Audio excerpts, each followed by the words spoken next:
Bonsoir à tous, on espère que la colle s'est bien passée, on va maintenant attaquer la correction. Petite remarque avant d'attaquer, professeur Yardin a relu notre colle et donc du coup nous a fait part comme la colle précédente de ses remarques qu'on a pu intégrer. On commence donc avec le premier QCM, trois réponses de juste, ABD, donc sur un QCM concernant les techniques de fragmentation tissulaire. L'item A était vrai, donc elle concerne bien les tissus et les liquides biologiques étant donc du coup les liquides qui sont les plus faciles à fragmenter, à séparer, donc notamment par des techniques de centrifugation ou encore donc de cytomérie de flux comme c'est montré sur sur ce diaporama. Donc l'item B était vrai, aussi, donc la trypsine est bien une protéase, donc rien de particulier à dire dessus, à part, donc si vous ne le saviez pas, vous aviez dans votre cours à un autre endroit, vous pouviez le retrouver par une autre, comment dire, technique, si vous ne saviez pas que c'était une protéase. Parce qu'à un autre endroit du cours, on vous parle donc de l'alpha-1-antitrypsine ou de l'antitrypsine d'une manière générale, et l'antitrypsine est en fait un inhibiteur de trypsine, forcément, et donc on vous met entre parenthèses que c'est un inhibiteur donc de protéase. Donc vous pouvez déduire que la trypsine est une protéase. L'item C était faux. La culture d'explant, donc du coup, nécessite bien une purification ultérieure des cellules d'intérêt, donc par notamment la cytométrie de flux cytométrie de flux, pardon, et ou encore donc du coup la centrifugation en gradient de densité. L'item D, rien de spécifique, donc c'était juste une définition de la centrifugation en gradient de densité. Et puis l'item E, donc du coup était faux, c'est le cytomètre de flux permet de trier les cellules parallèlement et pas perpendiculairement. On continue avec le QCM2, donc un QCM sur l'immunohistochimie où vous aviez donc trois réponses de juste, ACE. Donc cette méthode utilise le principe de reconnaissance d'un antigène par un anticorps, rien de spécial, c'est la formation d'un complexe humain. Donc l'item B, l'immunohistochimie indirecte est plus performante que l'immunohistochimie directe, donc là vous aviez une inversion au niveau direct et indirect. Donc c'est, pardon, vrai, le marquage de l'anticorps est obligatoire dans les immunohistochimies, donc oui, on peut le marquer d'ailleurs par de plusieurs façons, donc par une substance fluorescente comme la fluorescine, le rhodamine ou le DAPI, ou encore donc des substances enzymatiques qui vont donc du coup permettre comment dire, une réaction enzymatique spécifique et on quantifiera donc du coup les produits par exemple créés. Donc on peut marquer les anticorps pour l'item D qui était faux grâce à des substances fluorescentes comme la peroxydase du réfort. Donc ce qui va pas, c'est la peroxydase du réfort, parce que la peroxydase du réfort, c'est donc du coup une enzyme et pas une substance fluorescente. L'item E était vrai, donc la greffe d'une activité enzymatique sur un anticorps est une technique extrêmement sensible puisque donc du coup une enzyme c'est une protéine particulière qui va transformer des substrats en des produits qui sont donc des substrats hyper particuliers et des produits très particuliers aussi. On continue avec le QCM3 avec donc deux réponses de juste. On avait donc l'item A qui était vrai, c'est bien le GPL, le glycérophospholipide, qui est l'unité de base d'un lipide. Donc ça, rien de spécial dessus. Donc l'item B était faux. Le cholestérol ne confère pas de la fluidité mais bien de la rigidité à la membrane. Donc plus vous avez une membrane riche en cholestérol, plus vous avez une membrane rigide. L'item C était faux, la sphingosine est un alcool aminé et pas une amide astérifiée, donc là un QCM, enfin un item plutôt un peu spécifique. Donc l'item D était vrai, l'association d'une céramide à un groupe de sucre correspond à un ganglioside, donc il y en a plusieurs, ils sont en gang, bon moi je le retenais comme ça, voilà. Donc bien sûr s'il y a un seul sucre, on parle de cérébroside parce qu'il y en a un seul, c'est le cerveau un peu. Donc oui, voilà, comme le cerveau, il y en a un seul. Et l'item E donc était faux, la phosphatidylsérine est amphiphile et pas entièrement hydrophobe. Donc ça c'est le cas de tous les phospholipides parce qu'ils ont une queue hydrophobe et une tête hydrophile. Donc c'était pas spécifique de la phosphatidylsérine, c'était juste pour faire réfléchir pour cet item. Alors, on continue avec le QCM4, cette fois-ci sur les protéines de la biomembrane et pas les lipides. Donc trois réponses de juste, A, C et D. Donc l'item A était vrai, elles sont bien responsables des fonctions métaboliques de la cellule. Donc vous allez avoir par exemple des protéines qui vont être transmembranaires et qui vont par exemple être des canaux ioniques, où vous allez avoir des passages d'ions au travers de la membrane qui vont entraîner par exemple des dépolarisations, etc. Et puis après des fonctions métaboliques. Vous allez avoir des récepteurs sur les membranes, et donc du coup vous allez avoir tout un tas de protéines, il y en a des centaines sur les membranes, qui sont différentes et qui vont être impliquées dans des voies de régulation ou des voies de transcription. Bref, vous avez beaucoup de choses. Et donc, du coup, elles sont bien impliquées dans les fonctions métaboliques. Item B était faux, donc elles sont majoritaires par rapport aux lipides dans la membrane interne mitochondriale et pas dans la gaine de myéline. Donc les protéines, elles sont majoritaires dans la membrane interne mitochondriale parce que à ce niveau-là, vous allez retrouver en fait les protéines qui sont impliquées dans la respiration cellulaire et notamment la formation d'ATP. Vous allez avoir les différents complexes. Et puis après, vous allez avoir aussi, si on parle de la gaine de myéline, eh bien, un rapport lipidique qui est bien plus élevé. Parce qu'ici, la vocation de la gaine de myéline, en fait, c'est isoler l'axone du neurone pour permettre un influx nerveux plus rapide et un influx nerveux mieux isolé du reste. Donc du coup, forcément, le gras ici, enfin, les lipides sont isolants en fait. Item C donc est vrai, une protéine transmembranaire traverse complètement la membrane grâce à une vingtaine d'acides aminés hydrophobes. Donc là, rien de spécial à dire. Item D est vrai aussi, donc une protéine dite absorbée interagit avec la tête polaire des lipides par des liaisons faibles, donc ce sont des liaisons de type électrostatique ou encore des liaisons hydrogène. Et puis l'item E était faux, donc une protéine périphérique située côté extracellulaire est ancrée à des structures de type GPI et pas donc du coup du côté cytoplasmique. Donc maintenant je vais laisser la parole aux autres tuteurs et on se retrouvera donc du coup pour la prochaine colle. Des bisous! Coucou tout le monde, on se retrouve du coup pour la correction des QCM 5 à 8. Donc du coup, j'espère que la colle s'est bien passée et c'est parti. Donc le QCM 5, il y avait 2 items de juste et ça concernait le réticulum endoplasmique. Donc l'item A était bien vrai, donc le RE joue bien un rôle dans la détoxification des xénobiotiques. L'item B, il était faux. Le RE s'occupe de la N-glycosylation des protéines. La O-glycosylation est effectuée au sein de l'appareil de Golgi. Ensuite, du coup, l'item C était faux. Le clivage des précurseurs protéiques, c'est le rôle de l'appareil de Golgi. Ensuite, l'item D était aussi faux. Il envoie des vésicules qui sont recouvertes de COP2 à l'appareil de Golgi. COP1 est présente lors de l'adressage de protéines qui doivent aller de l'appareil de Golgi vers le RE. Ensuite, l'item E était bien vrai. Donc le RE contient bien des protéines N-glycosylées à 10 sucres, parce que la N-glycosylation, ça correspond à la greffe d'un oligosaccharide de 14 résidus glucidiques. Sauf qu'avant de passer dans l'appareil de Golgi, il y a perte de 1 mannose et de 3 glucoses au sein du RE, donc on se retrouve bien avec une protéine qui aura 10 sucres. Donc du coup, QCM5, c'était A et E. Ensuite, du coup, le QCM6, il y avait toujours 2 items de juste, et ça concernait l'appareil de Golgi et ses généralités. Donc, c'était bien vrai. A, le clivage des précurseurs protéiques a lieu dans la G. Ensuite, l'item B est faux. Le repliement des protéines a lieu dans le RE et pas dans la G.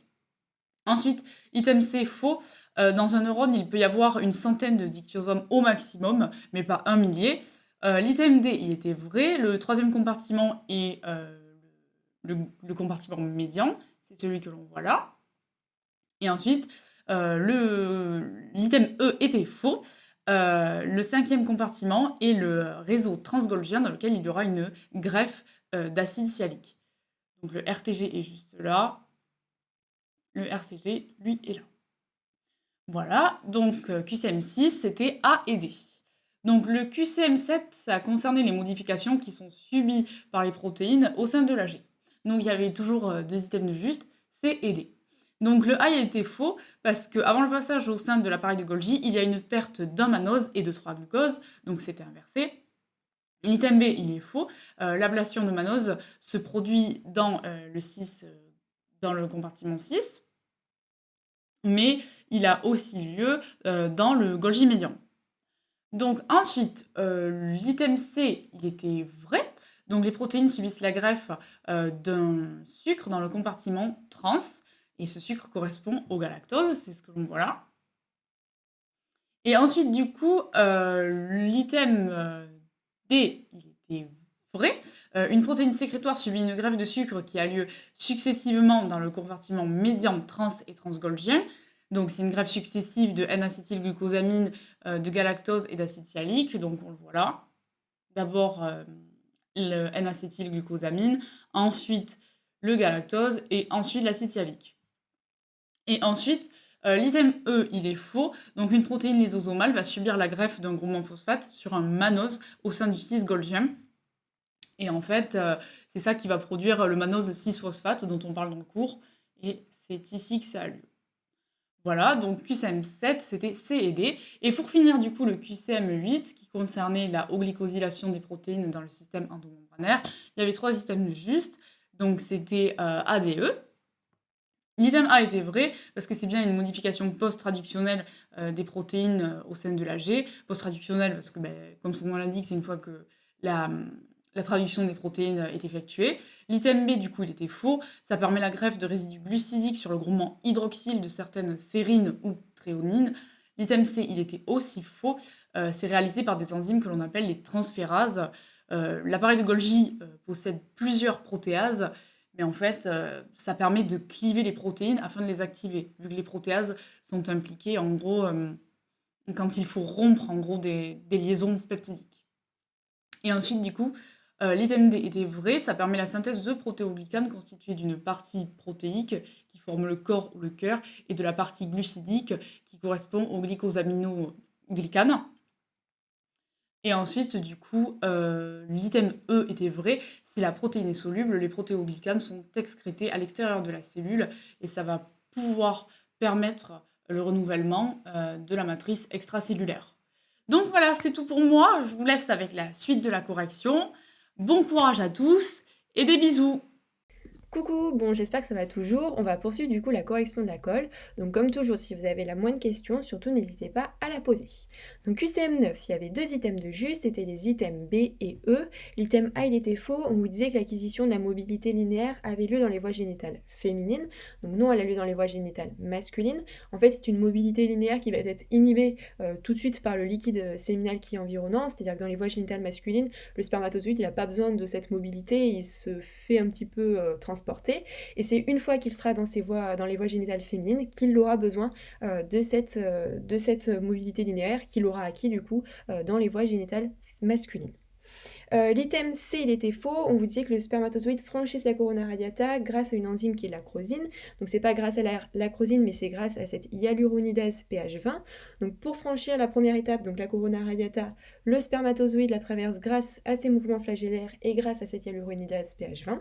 Et ensuite, il y aura du coup la réaction acrosomique qui libérera donc l'enzyme dont on vous parlait qui est l'acrosine, et cette acrosine permettra de dégrader en fait, enfin pas de dégrader mais de faire un petit tunnel dans la zone pellucide pour permettre en fait au spermatozoïde de passer. L'item D, il était aussi faux parce que c'était les protéines ADAM, non pas de la membrane ovocytaire, mais de la membrane du spermatozoïde, qui va se lier avec les intégrines, non pas du spermatozoïde, mais de l'ovocyte. Donc une fois que le spermatozoïde a passé cette zone pellucide, il se retrouve dans l'espace périvitellin, et là en fait, ce sont les intégrines donc de la membrane ovocytaire qui vont reconnaître les protéines ADAM de la membrane interne de la tête du spermatozoïde. Donc cette fois-ci, c'est un petit peu l'inverse, c'est l'ovocyte qui cherche à attirer le spermatozoïde. Donc QCM9, les 2 items de juste, c'était le B et le E. QCM10, donc là il y avait un item de juste, c'était l'item A, donc là on vous parlait du développement prénatal. L'item B il était faux, on parle d'embryon non pas à la fin de la syngamie au stade d'une cellule, mais après la première mitose de l'œuf, donc au stade de 2 cellules, au stade de 2 blastomères. L'item C il était aussi faux, une femme elle accouche généralement à non pas 40 semaines de grossesse mais à 40 semaines d'aménorrhée. Elle accouche en fait à 38 semaines de grossesse ou 40 semaines d'aménorrhée. Donc comment on calcule entre la semaine d'aménorrhée et les semaines de grossesse? En fait, une grossesse normale, c'est 38 semaines de grossesse. Et en semaine d'aménorrhée, on va rajouter 2 semaines, qui est la durée en fait entre le premier jour des règles du cycle et l'ovulation, qui a généralement lieu vers jour 14. Donc ça rajoute 2 semaines. Et en fait, c'est plus facile à calculer en semaine d'aménorrhée qu'en semaine de grossesse. L'item D, il était faux. On vous disait que la période fœtale est marquée par l'orientation du fœtus selon différents axes. Donc c'est pas la période fœtale, mais la période embryonnaire, puisque l'orientation selon les 3 axes a lieu entre la 2e et la 3e semaine de développement. Donc là, on est encore au stade embryonnaire. Et enfin, l'item E, on vous disait que la morphochorèse s'effectue entre la 2e et la 3e semaine de développement. Donc ça, c'était faux. La morphochorèse a uniquement lieu à la 3e semaine de développement et elle permet la mise en place des 3 feuillets embryonnaires. Donc là, le QCM10, le seul item de juste était l'item A. QCM 11, donc là il y avait 3 items de juste, c'était les items A, C et E. Donc là l'item portait sur la première semaine de développement embryonnaire. Donc l'item B il était faux, on vous disait qu'il y avait la mise en place du disque didermique. Donc ça c'est faux parce que ça se déroule en général vers jour 8, donc deuxième semaine de développement embryonnaire. Et l'item D, c'était sur le début de la circulation fœto-maternelle, donc ça c'est faux, puisque la circulation fœto-maternelle, elle se déroule vers jour 12, jour 13, donc pareil, on est déjà dans la deuxième semaine de développement. Pour le reste, c'était vrai, puisque du coup, les premières phases de l'anidation ont lieu fin de la première semaine, donc vers jour 4, jour 5 pour la position, jour 5, jour 6 pour l'adhésion, donc on est encore dans la première semaine. La compaction de l'œuf, elle a lieu après jour 3, donc toujours dans la première semaine de développement. Et la formation du blastocyste, pareil, elle a lieu vers jour 4, jour 5, donc on est toujours dans la première semaine de développement. Donc pour le QCM 11, les 3 items de juste, c'était les items A, C et E. QCM 12, donc là il y avait 3 items de juste, c'était les items A, B et D. Donc là le QCM portait sur la compaction de l'embryon. L'item C il était faux, on vous disait qu'à l'issue de la compaction, le syncytotrophoblast est formé. Donc c'est pas le syncytotrophoblast qui est formé, mais c'est le trophoblaste, puisque le syncytotrophoblast, lui, sera formé pendant la phase d'invasion, donc vers jour 6, jour 7. Et l'item E était donc faux. À l'issue de la compaction, les cellules du bouton embryonnaire non pas deviennent apolaires, mais restent apolaires. En fait, on va avoir les cellules centrales qui vont être apolaires, donc ce sont les cellules du bouton embryonnaire ou de la masse cellulaire interne, et on va avoir les cellules périphériques qui vont du coup former le trophoblaste, qui sont des cellules apolaires. Voilà, du coup j'en ai fini pour ma partie, donc toujours si vous avez des questions, surtout n'hésitez pas à les poser, et je vous fais de gros bisous.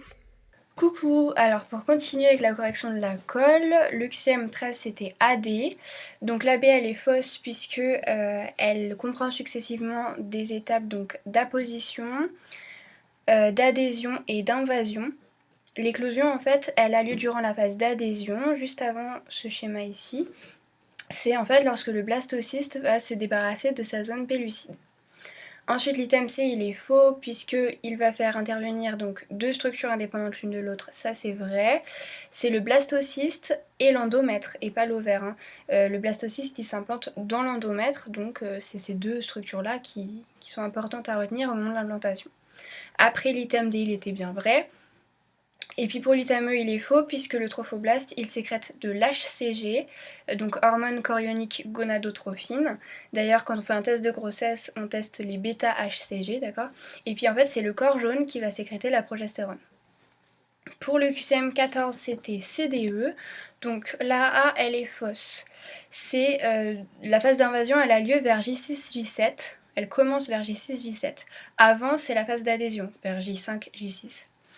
Pour ce qui est de l'item B, il était faux, c'est un hors item, puisque donc on a dit l'expulsion du blastocyste en dehors de la zone pellucide, donc l'éclosion, elle a lieu durant la phase d'adhésion et pas durant la phase d'invasion. C, D et E étaient vrais. Petit moyen mnémotechnique pour la E, les intégrines, elles jouent leur rôle durant la phase d'invasion. Et ensuite, QCM 15, c'était salade, donc tout est vrai, je vous fais juste des petits rappels. Donc pour la A, la mise en place de la circulation fœto-maternelle, c'est vers J12, J13. La fin de l'implantation, c'est vers J9. Ensuite, formation de l'embryon didermique et formation du lysocytocèle primaire, c'est vers J8. Et puis la E, le mésoblaste extra-embryonnaire, c'est vers J12. Voilà, c'est tout pour moi. Je vous souhaite une bonne fin de soirée. Des bisous! Et salut à tous! On va corriger ensemble les QCM 16 à 18. Donc pour le QCM 16, il y avait 2 items de vrai, c'était les items B et C. L'item A était faux, puisque l'embryon didermique se forme durant la phase d'invasion de l'implantation et non pas la phase d'adhésion. La phase d'adhésion se déroule de J5 à J6, alors que la phase d'invasion se déroule de J7 à J8. Ainsi, votre embryon didermique se formant vers J8, c'est considéré lors de la phase d'invasion. Les items B et C étaient vrais, l'item D était faux, puisque l'amnios provient de la prolifération des cellules ectoblastiques et non pas entoblastiques. Faites AJ9, vous avez votre ectoblaste ici, qui va proliférer une première fois, et ainsi créer l'aminos et créer par la même occasion du coup la cavité amniotique au-dessus de votre embryon. En revanche, l'entoblaste lui aussi va proliférer, mais il va créer la membrane de Husser que vous avez ici, qui par contre ne sera complète qu'à J12. Avant J12, elle ne recouvre pas entièrement tout le cytotrophoblast qu'il y a autour. Et l'item E était faux puisque je viens de vous le dire que la cavité amniotique se trouve au-dessus de l'embryon, alors que en dessous de l'embryon, vous allez retrouver les cytocèles primaires, aussi appelés vésicules vitellines primitives. Pour le QCM17, il y avait 3 items de vrai, c'était les items A, C et D, donc l'item A était vrai. L'item B était faux puisque c'était un hors item. Le mésoblaste extra-embryonnaire dérive bien de l'ectoblaste, mais ce n'est pas une cavité, donc ce n'était pas en rapport avec votre énoncé, c'était donc un hors item. Les items C et D étaient vrais, et l'item E était faux, puisque c'est la cavité vitelline que vous pouvez voir ici, et non pas la cavité choriale qui est ici. Mais bien donc la vitelline qui va être à l'origine de vos cellules germinales primitives. Et rappelez-vous, dans le cours de gamétogenèse, on vous dit d'ailleurs que c'est au niveau de la paroi postérieure de cette cavité, près de l'allantoïde, que sont formées les cellules germinales primitives ou primordiales, comme vous préférez. Et pour le QCM18, il y avait un item de vrai, c'était l'item C. Donc l'item A était faux puisque le mésoblaste extra-embryonnaire tapisse tout le cytotrophoblast, que vous voyez ici en bleu un peu ciel. Donc vous voyez bien que votre mésoblaste extra-embryonnaire qui est bleu va bien tapisser tout le cytotrophoblast, alors que le syncytotrophoblast qui est un peu vert ici là n'est pas du tout tapissé, il est séparé du mésoblaste par ce cytotrophoblast. L'item B était faux puisque le mésoblaste extra-embryonnaire dérive toujours de l'ectoblaste. En fait, donc vous avez eu tout à l'heure, on a dit AJ9, votre ectoblaste qui a proliféré une première fois pour créer l'aminos et la cavité vitelline. Et désormais, après AJ12, il reprolifère une seconde fois, et là, il va créer tout le mésoblaste qui entoure les deux cavités, qui fait le pédicule embryonnaire, et aussi le mésoblaste extra-embryonnaire qui tapisse le long du cytotrophoblast. L'item C était vrai, l'item D était faux puisque le mésoblaste extra-embryonnaire recouvrant la cavité amniotique forme la somatopleure. Et donc ici vous avez votre somatopleure extra-embryonnaire. Et l'item E était faux puisque la mésoblaste extra-embryonnaire qui recouvre la cavité vitelline définitive ou les cytocèles secondaires se nomme le splanchnopleure extra-embryonnaire. En fait, on avait inversé les deux items. Et voilà, c'est fini pour moi. Je vous laisse avec Aude. Bonne soirée à tous et bonne suite de correction. Salut à tous, donc on va continuer cette correction avec les QCM 19 et 20. Donc ici, QCM 19, il y avait 3 items de vrai, le B, le C et le E. Donc la A, elle était fausse parce qu'on vous disait que le schéma correspond à un embryon à la fin de la première semaine de développement embryonnaire. Donc ça c'est faux, ici ça sera plutôt fin de deuxième, voire début de troisième semaine de développement embryonnaire. Ensuite on vous disait, item B, que c'est un embryon à la fin de la 4e semaine d'aménorrhée. Donc ça c'est vrai, puisque dire que c'est la fin de la 2e semaine de développement embryonnaire ou la fin de la 4e semaine d'aménorrhée, c'est la même chose. Puisqu'en effet, à l'ovulation-fécondation, on a déjà eu 2 semaines sans règles, puisque ça a lieu à J15, donc depuis le début du mois, ça fait 15 jours sans règles. Et après la fécondation, ici on a eu 2 semaines de développement embryonnaire. Donc les 2 semaines avant et les 2 semaines après, ça fait bien 4 semaines sans règles, donc 4 semaines d'aménorrhée. Ensuite, la C et la D, elles se corrigeaient ensemble, puisque ici, toute la question était de savoir si le disque didermique il se trouve dans la cavité choriale ou dans la cavité amniotique. Donc la bonne réponse, c'était l'item D, c'était la cavité choriale. Donc ici, on voit bien que on a l'embryon dans une grosse cavité noire au centre du schéma. Donc ça, c'est la cavité choriale. Et ensuite, le E, il était vrai, puisqu'on vous disait que c'est un embryon durant la mise en place de la ligne primitive. Donc ici, on a daté l'embryon de fin de deuxième, début de troisième semaine de développement embryonnaire. Donc on est environ vers J14, J15 de développement embryonnaire. Et on sait que la ligne primitive, elle se met en place vers J15. Donc ici, les dates concordaient, l'item était bien vrai. Ensuite, QCM 20, on avait 3 items de vrai encore une fois, B, C et D. Donc ici, A, on vous dit 2 provient du mésoblast intra-embryonnaire. Donc déjà, 2, c'est quoi? C'est le pédicule embryonnaire. Et le pédicule embryonnaire, c'est pas du mésoblast intra, mais plutôt extra-embryonnaire dont il provient. Ensuite, l'item B, il était vrai, puisqu'on vous dit que 3 et le mésoblast extra-embryonnaire constituent le chorion. Donc ça, c'est vrai, puisque 3, ça correspond au cytotrophoblast. Ensuite, l'item C, il était vrai également, puisqu'on vous dit que 4 correspond au mésoderme extra-embryonnaire. Ensuite, l'item D, il était vrai, puisqu'on vous dit que 5 participe à la circulation materno-fétale. Donc ça, c'est vrai, puisque 5, ça correspond aux lacunes du trophoblast. Et ensuite, item E, il était faux, parce qu'on vous dit que 6 correspond à la formation des cellules germinales primordiales. Donc non, c'est faux. Ici, 6, ça correspond aux vestiges de la vésicule vitéline primaire, c'est-à-dire les kystes exocélomiques. Donc cette correction est terminée. On vous souhaite à tous un bon courage et on vous retrouve sur le chat, community ou Discord pour répondre à toutes vos questions. Voilà, plein de bisous de M2 et à bientôt. Bisous.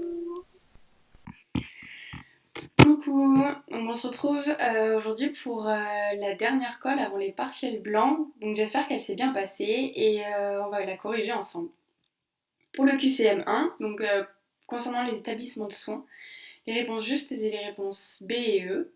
Donc l'item A était faux parce que les centres hospitaliers régionaux universitaires sont des établissements publics et non pas privés qui vont passer une convention avec une université pour la formation des étudiants. À la différence des CHR qui n'ont pas le U parce qu'ils n'ont pas signé de convention avec une université. Item B, il est vrai, les médecins dans les établissements publics représentent 63% de l'effectif médical total et ça va du coup correspondre à 100 000 médecins.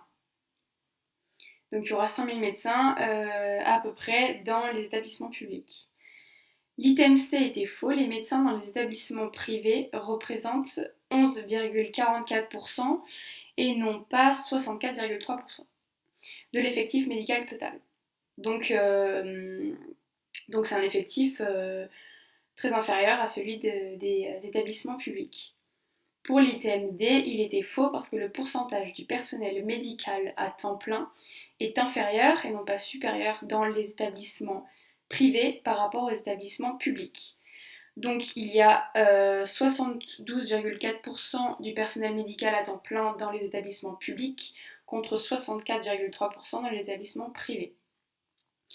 Et enfin l'item E était vrai, la T2A à 100% avec adaptation et mise en place dans les établissements privés avant les établissements publics. C'est vrai parce qu'elle est mise en place en 2002 pour le privé et avec le plan hôpital Mattei 2002-2007 pour le public, donc après. Ensuite, QCM2, les réponses justes étaient les réponses C, D et E. Donc l'item A est faux parce que la certification par l'HAS, donc la Haute Autorité de Santé, et par l'ARS est une procédure externe. L'item B est faux, la certification des établissements de santé existe depuis la loi relative à l'assurance maladie de 2004 et vous aviez la loi de santé publique de 2004. Donc l'erreur était ici. Pour l'item C, un réseau d'experts multidisciplinaires est désigné pour venir expertiser les établissements. C'est vrai, la certification est une procédure initiée obligatoirement par les établissements. Donc c'est une procédure volontaire, mais initiée obligatoirement par les établissements dans un délai de 5 ans. Et ensuite, item E, la certification concerne les établissements publics et privés. Il était vrai. QCM3, ABD étaient les réponses justes. Donc toujours concernant les établissements de soins, l'ARS est la seule organisation compétente pour les autorisations, c'est vrai. La place de l'ARS dans la régulation de l'évaluation des établissements de santé a été renforcée, c'est vrai aussi.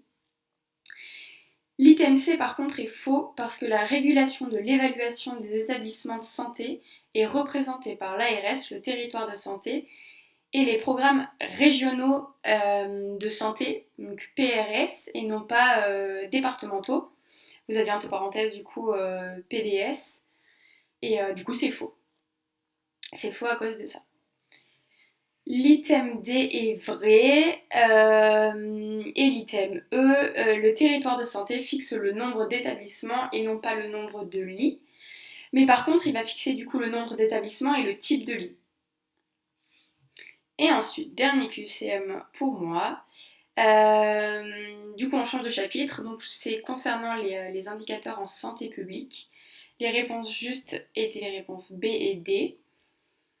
Alors, l'item A est faux parce que la pyramide des âges en France montre une population qui croît lentement et non pas rapidement, avec un accroissement rapide et non pas lent. C'est inversé, le lentement et le rapide est inversé. Il y a eu un accroissement rapide qui est dû au baby-boom d'après fin de Seconde Guerre mondiale. Et du coup, la pyramide, elle forme un losange. Enfin, vous imaginez un losange, j'ai essayé de faire, bref.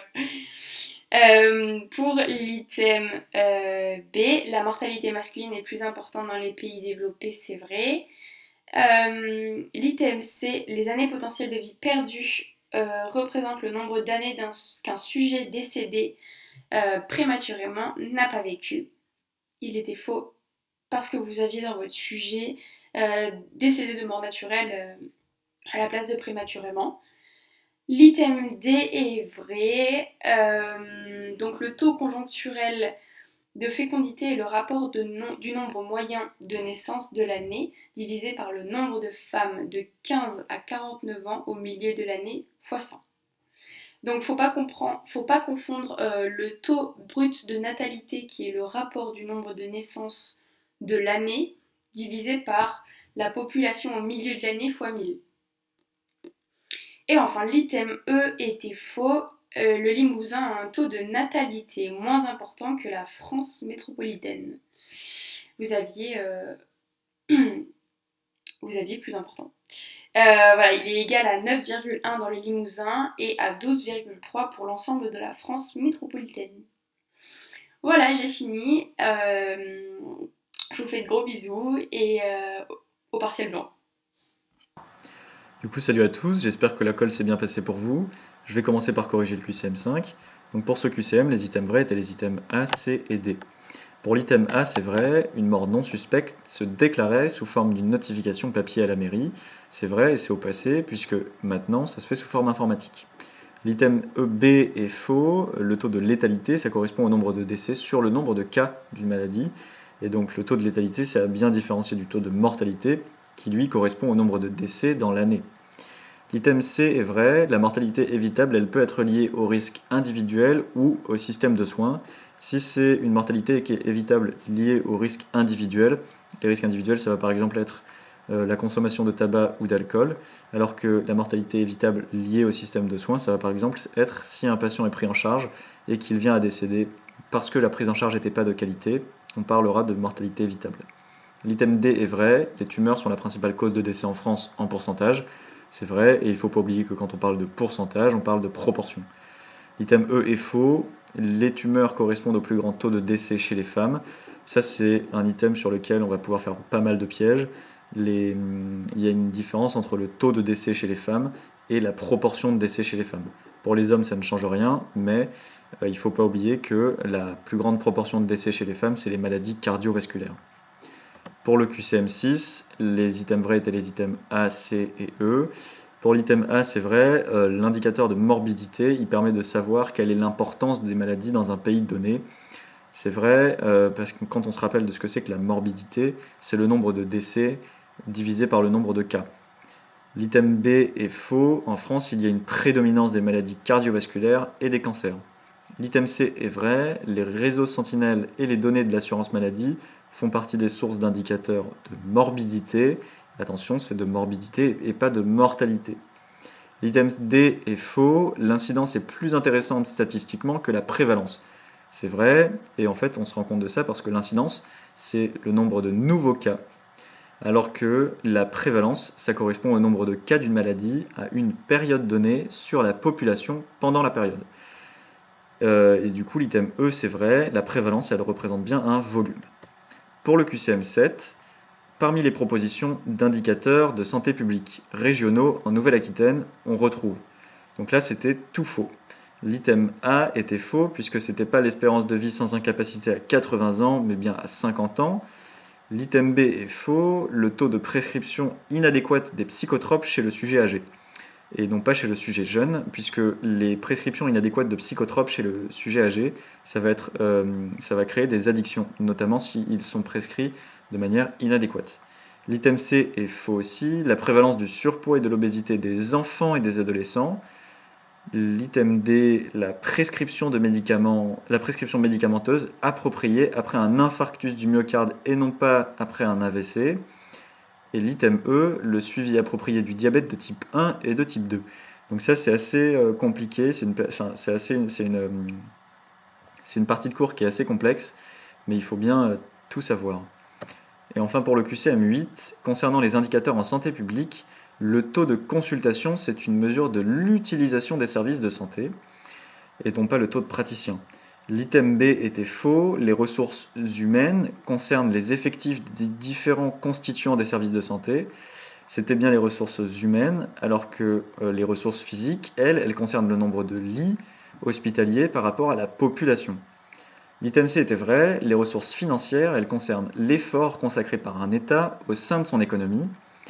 L'item D était vrai, la surveillance des infections du site opératoire est un indicateur de la qualité et de la sécurité des soins, IQSS. Il y a des facteurs pour les IQSS et il y a aussi des indicateurs pour l'amélioration et la qualité de la sécurité des soins, IPAQSS. Et donc là-dedans, on va retrouver des facteurs qui seront différents et qu'il faut bien différencier. Et enfin, l'item E, c'était vrai, les indicateurs sont utiles pour faire des comparaisons à l'intérieur d'un pays et entre les États, c'était vrai. Donc voilà, c'est tout pour moi, j'espère que cette colle s'est bien passée, je vous laisse avec la suite. Bisous. Donc, pour la suite de la correction, concernant l'état de santé en France, donc il n'y en avait qu'une seule de vraie, donc c'était la A. À 60 ans, l'espérance de vie est plus élevée pour une femme que pour un homme. Donc l'espérance de vie à 60 ans pour un homme est de 23 ans contre 28 pour une femme. Donc là, il faut comprendre que l'espérance de vie à 60 ans, donc l'espérance de vie à X années, ça correspond au nombre moyen d'années restant à vivre. Donc là, par exemple, 23 ans pour les hommes et 28 ans pour les femmes. Ensuite, la B était fausse, donc c'était bien avant. En 1960, la mortalité infantile s'élevait à pratiquement 30 pour 1000 naissances. Donc on définit le terme de mortalité infantile pour des décès d'enfants qui ont moins d'un an. Et on voit une nette amélioration, du coup, depuis les années 60, parce qu'en 2015, la mortalité infantile était égale à 3,5 naissances pour 1000 naissances. Donc c'est vraiment une nette amélioration, une nette progression. Ensuite, l'item C était faux, donc la mortalité prématurée correspond au décès avant l'âge de 65 ans et pas 80. Et donc la D est fausse, on a donc plus de décès avant l'âge de 65 ans, plus dans le nord de la France, donc en Bretagne, en Normandie et au Nord-Pas-de-Calais. Et ensuite, l'item E était faux aussi, la mortalité évitable chez la femme est plus élevée en Bretagne et au Nord-Pas-de-Calais. Ensuite, le QCM 10, il y en avait 3 qui étaient vrais, la A, la C et la E. Donc la A est bien vraie, plus de 20% de la population a moins de 20 ans. La B est fausse, la proportion de personnes âgées est la plus élevée dans la région PACA et la Nouvelle-Aquitaine, donc plus dans le sud de la France. Ensuite, l'item C est bien vrai, les personnes ne possédant pas de diplôme déclarent en plus grande proportion avoir une limitation d'activité, plus que les personnes possédant un diplôme supérieur au bac+2. Donc là, avec les pourcentages, on voit qu'il y a une grande différence, que les personnes qui ne possèdent pas de diplôme se trouvent avec une limitation d'activité, comptent seulement 10% des personnes qui ont un diplôme supérieur à bac+2. L'item D était faux, les hommes déclarent en plus grande proportion avoir un très bon état de santé général que les femmes, donc 25,7% des hommes contre 21% des femmes. Et ensuite, l'item E était bien vrai, les hommes déclarent majoritairement des problèmes d'allergie. Et après, ensuite, il y aura les lombalgies et l'asthme. Et pour les femmes, c'est en premier les lombalgies et ensuite on aura les allergies et ensuite l'asthme. Voilà, des bisous. Coucou tout le monde, j'espère que vous allez bien. On va attaquer la partie toxico. Avant tout ça, voilà, je voulais vous souhaiter un bon courage comme d'habitude continuez de vraiment tout donner, ne lâchez surtout rien. Et voilà, en tout cas, j'espère que la colle s'est bien passée. Donc du coup, voilà, pour le QCM 11, c'était uniquement la réponse D. Donc là, on revient à des chapitres que vous avez vus en début d'année. Donc l'asservissement pousse un toxicomane à prendre le produit à des intervalles de plus en plus rapprochés. Aussi, ça pousse aussi le toxicomane à prendre les doses de plus en plus fortes et à rechercher le produit parce qu'il veut surtout pas être en manque, il veut pas avoir ce sentiment de malaise. Item B, c'était faux.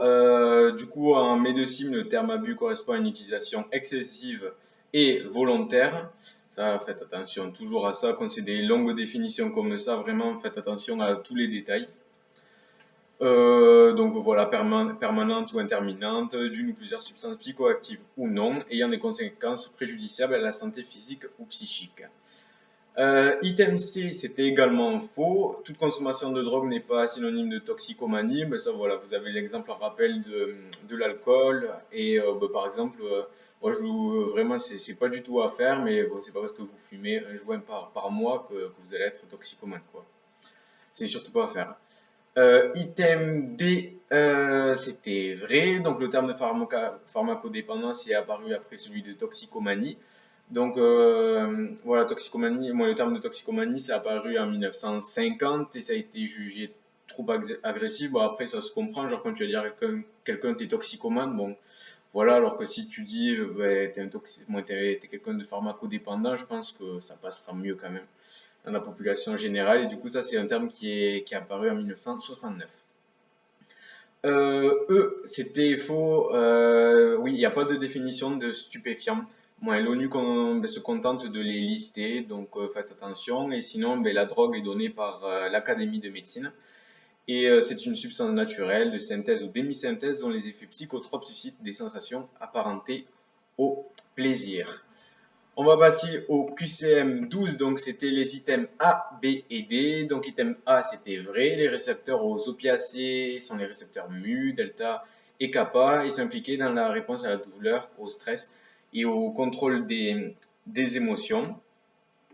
Item B, c'était vrai, une molécule psychodysleptique, antitussive et bradycardisante peut être un agoniste de la morphine, donc ça c'est vrai.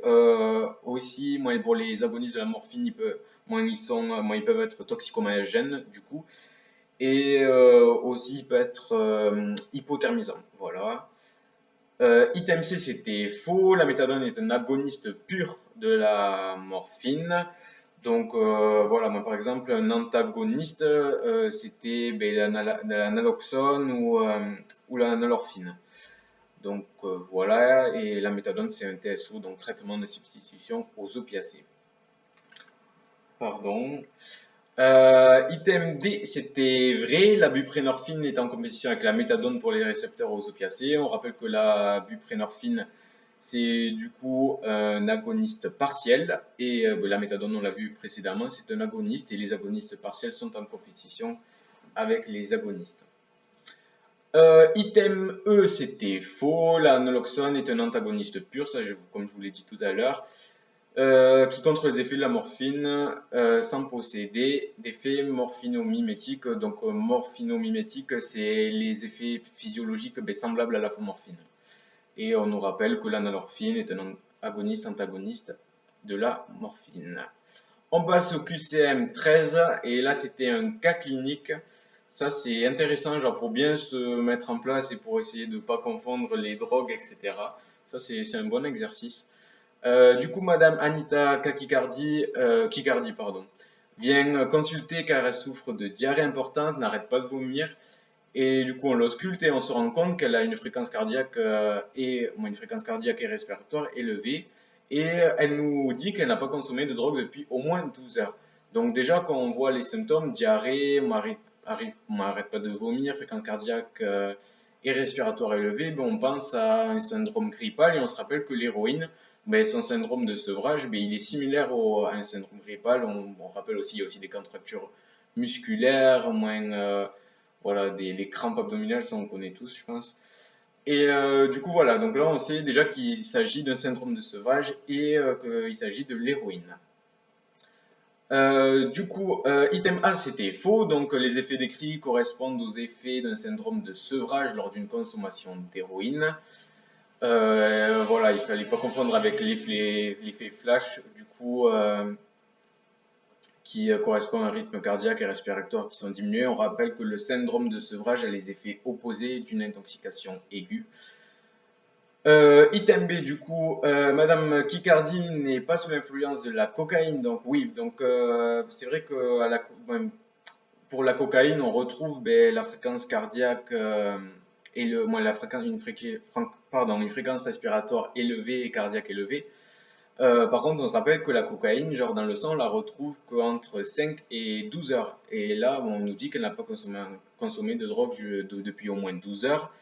Et l'héroïne, par contre, on sait que ça peut durer, le syndrome de sevrage peut durer jusqu'à 24 heures, quoi. Donc voilà. Item C, c'était vrai. Les symptômes observés vous font passer un syndrome de sevrage d'une consommation d'opioïdes, comme je vous ai dit tout à l'heure. Dans le rappel, le syndrome de sevrage se manifeste 6 à 8 heures jusqu'à 24 heures avec la consommation de drogue. D, c'était également vrai. Les crampes abdominales et des contractures musculaires peuvent aussi se manifester. Et item E, c'était vrai, Madame Kikardi peut être traitée avec de la méthadone, donc ça on l'a vu tout à l'heure, c'est un TSO, un traitement de substitution aux opiacés. Et après, c'est quelque chose qui est donné par les médecins, c'est vachement contrôlé, et après, au bout d'un moment, il pourra donner la buprenorphine, et ça peut être donné plus facilement, quoi. Et ça empêche la survenue des signes du syndrome de sevrage induit par l'arrêt de la consommation. Voilà, j'espère que ça c'est clair pour vous. C'est vrai que c'est pas facile, qu'il faut essayer de pas se mélanger entre toutes les différentes drogues, qu'il faut bien se rappeler de tous les symptômes, etc. Pas confondre syndrome de sevrage, intoxication aiguë avec tous les effets flash, etc. Donc voilà. Refaites-le si vous en avez besoin. Vraiment, c'est le genre de truc où il faut passer du temps pour. Ça vous permet de bien vous structurer et de bien comprendre tous les aspects des différentes drogues. Et on va passer au QCM 14 et là c'était uniquement l'item C, donc là on passe à la cocaïne. Donc item A c'était faux, l'expérimentation de la cocaïne en France a été multipliée non pas par 5 mais par 7 en 25 ans, ce qui est énorme. Item B c'était faux, le nombre d'usagers en France pendant l'année de la cocaïne est d'environ 400 000 et non pas de 40 000, c'est sûr que ça serait mieux si c'était que entre guillemets 40 000.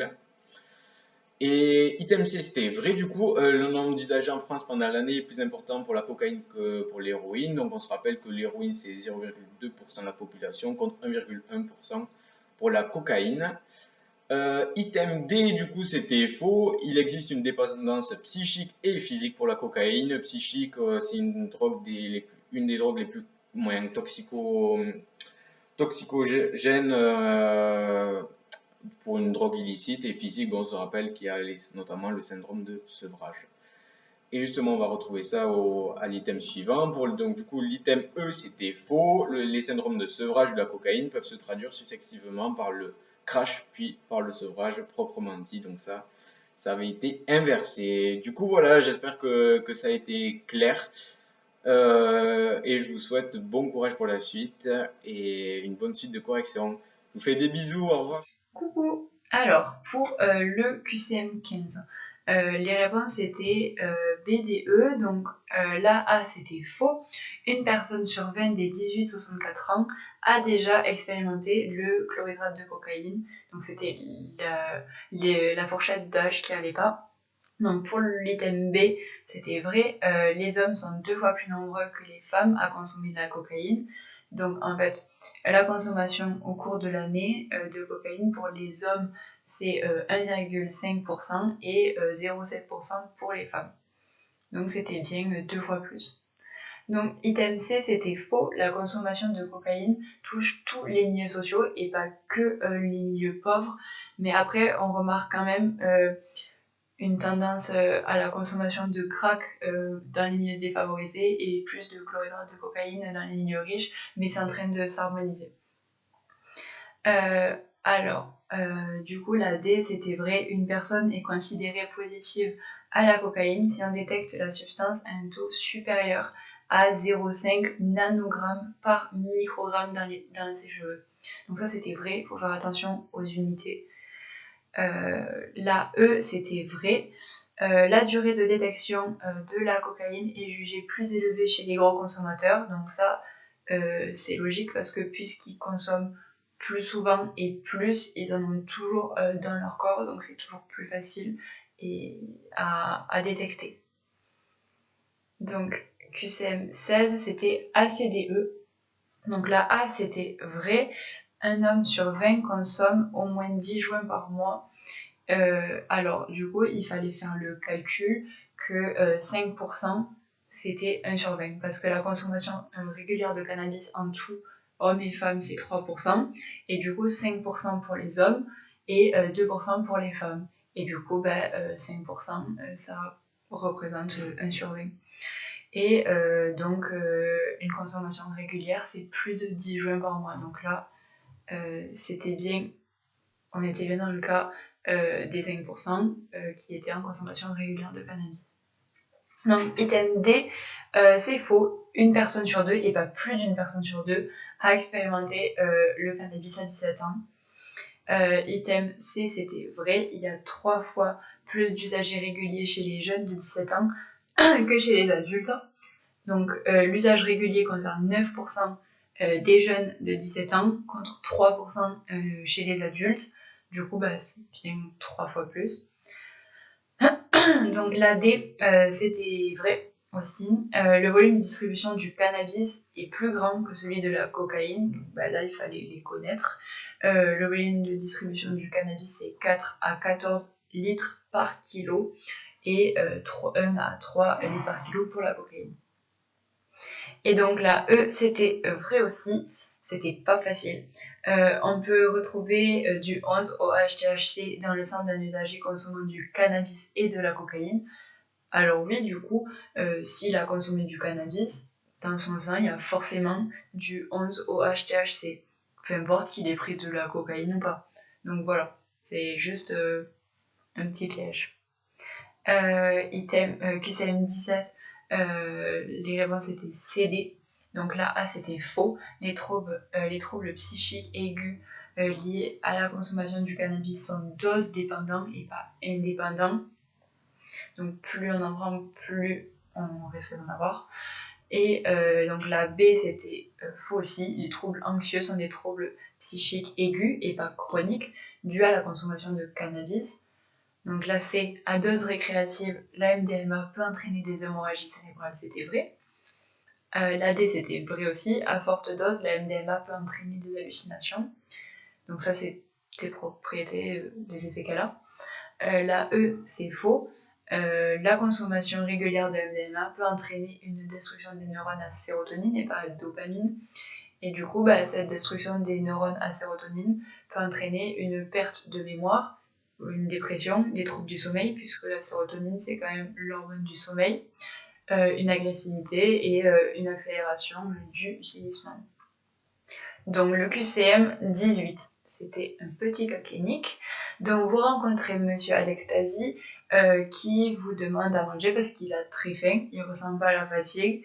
En plus, vous remarquez qu'il a une mydriase, qu'il est en état d'hypervigilance et d'hyperactivité. En plus de ça, il paraît euphorique.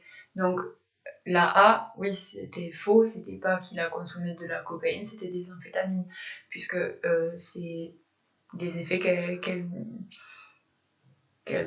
donne, quoi.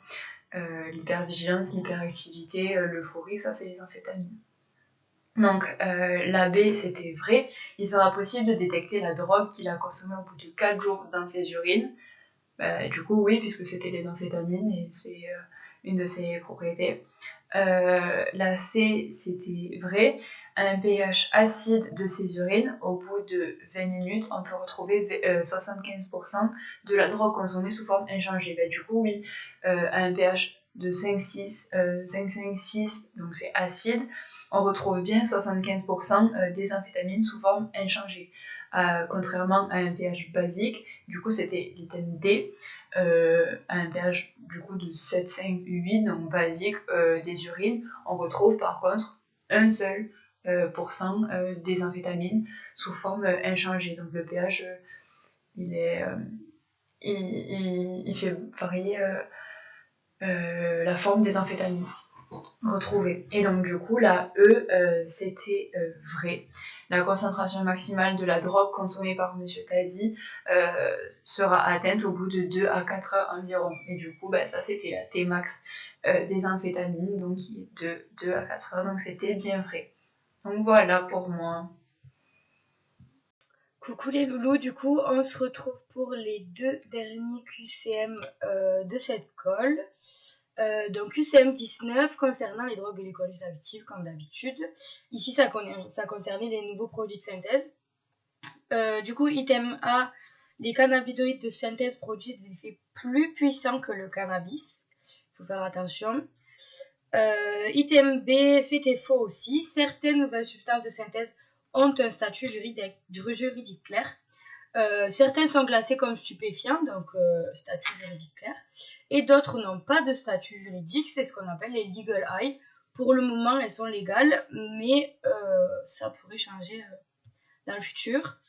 Item C, c'était vrai, les catinones les plus connus sont notamment la méphédrone et la méthylone. Item D, c'était faux, c'est depuis 2012 que les catinones sont interdites à la vente, à la détention et à l'usage, et pas depuis 2020. Et l'item E, c'était vrai, le poids moléculaire de la méphédrone est plus élevé que celui de la méthamphétamine. Donc on rappelle que la méphédrone s'apparente à la méthamphétamine, mais elle a un groupement donc cétone en bêta supplémentaire, ce qui fait que du coup son poids moléculaire va être plus lourd que la méthamphétamine. Et QCM 20, petit cas clinique, Monsieur Roger Trobu se présente à vous avec des troubles de l'élocution, des hallucinations visuelles et auditives. Sa logorée diminue progressivement, donc sa logorée c'est son flux de parole, et son bilan biologique indique un taux d'alcoolémie à environ 3 grammes par litre. Donc item A, c'était faux, Monsieur Trobu se trouve en phase d'incoordination. La phase excitomotrice, on a un flux de parole qui est super important. Donc là, on nous dit que son flux de parole il diminue, donc il ne pouvait pas être dans ça. Et la phase excitomotrice, elle est atteinte lorsque le taux d'alcool dans le sang est de 0,5 à 2 grammes par litre. Donc Roger est passé au-dessus des 2 grammes litres, puisqu'il est à 3, donc il se trouve maintenant dans la phase d'incoordination. Item B, c'était vrai. Pour estimer le pic d'alcoolémie, on utilise la formule de Widmark. Donc on vous fait un petit rappel de la formule de Widmark. Donc le pic d'alcoolémie, ça correspond aussi à Cmax.